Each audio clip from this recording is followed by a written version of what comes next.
All right, and so up next, we got a little bit of international flavor here. We got a flyweight bout between Mudaerji fighting out of China and Zarrukh Adashev. I believe that's how you say his name. He's fighting out of Uzbekistan. Really looking forward to this one as well. We've been following him for a while.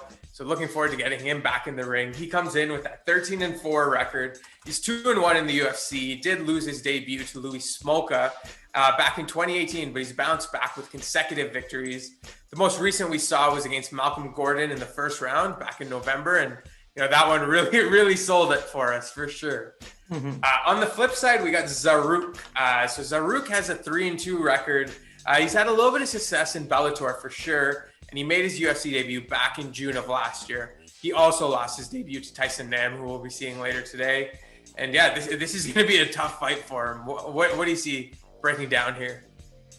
Yeah, so like the big thing for Mudaerji, it's like for your UFC debut to be against a guy like Louis Smolka, like that's a big deal. Let's be honest, how much I love this guy. Like this is probably my favorite UFC fighter in terms of prospect. Like I'm absolutely in love with the kid.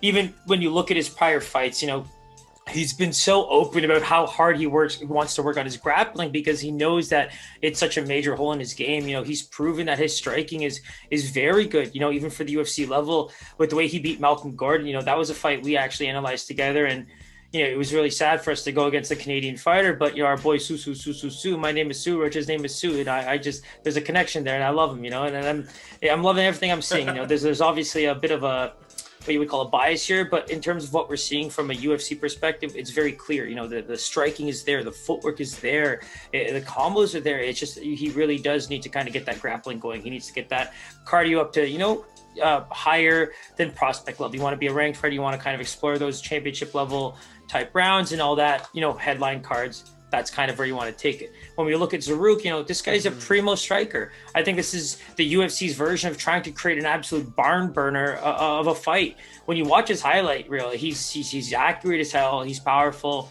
Like I said, glory kickboxer. Like these guys bring it, man. Like all 3 rounds, he's gonna go hard.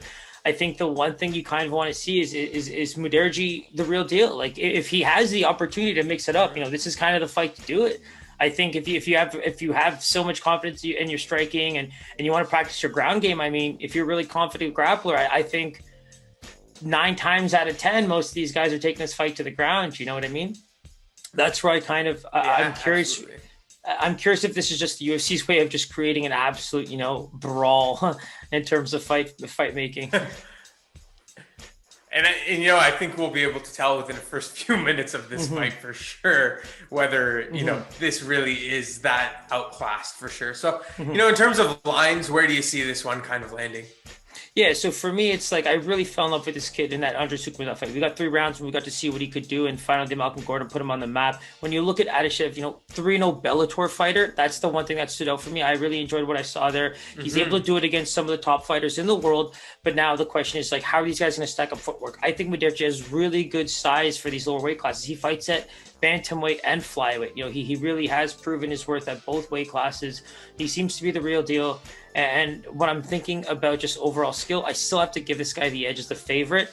Now, I think you'd be surprised at my line here, man, because for how much heart I seem to have in this pick, I don't think my line reflects it, and maybe it needs to be higher, but don't hold back, yo. Don't hold back. I'm going to give you that advice. Don't hold back. All right. Geez. So maybe I'll tell you my original line here. You'll know how unbiased I've started to become, but I guess I'm going to have to go with a minus 325. You could have gotten even higher, He's wow. Minus 400 favorite. Yeah, minus 400. Jeez. Let's see what that. Live line looking still minus 400 plus 300 on Zarrukh. You know what, man? I got to be honest with you. I believe that if this is supposed to be some kind of a gimme fight for the UFC, that's okay in that opinion. But like, this is a striking battle, right? If you're telling Zarrukh this is a puncher's chance, well, that's okay. And that's kind of what I mean. Like, it's really interesting to see this line. I don't disagree with it. Like I said, like Mudaerji's my guy. Like I really have faith in this kid to really become something at these lower weight classes. Yeah, man, he's already fighting in both weight classes in the UFC level. You want to talk about a potential double champ from Tibet? Are you kidding me? Let's go. Let's go. Everyone's going to go crazy for that one. Okay. It's so true. So, maybe calling it a little too early, but there may be a Mudaerji-Nurmagomedov parlay in the works. So yeah, stay right? tuned for that one. The boys. That wraps up UFC Fight Island 8. Make sure you hit that subscribe, hit that bell button. All our information's below. Instagram, Twitter. Give us a follow, like, subscribe, shoot us comments, whatever you need. Anything else you want to plug here, Suraj? I mean, plenty of dogs on this card, so it might not be as exciting as some of the picks that we released for the upcoming card on Saturday, but keep an eye out. This card is a lot of fun fights. Forget the gambling stuff.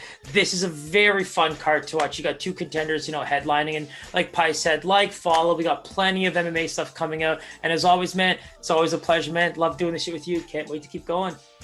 Likewise, brother. And yeah, like you said, man, we get this on a Wednesday. It's a real treat. We're going to have to sacrifice watching the challenge that night. But, we get a nice UFC treat on a Wednesday. So enjoy it. And yeah, always a pleasure, brother.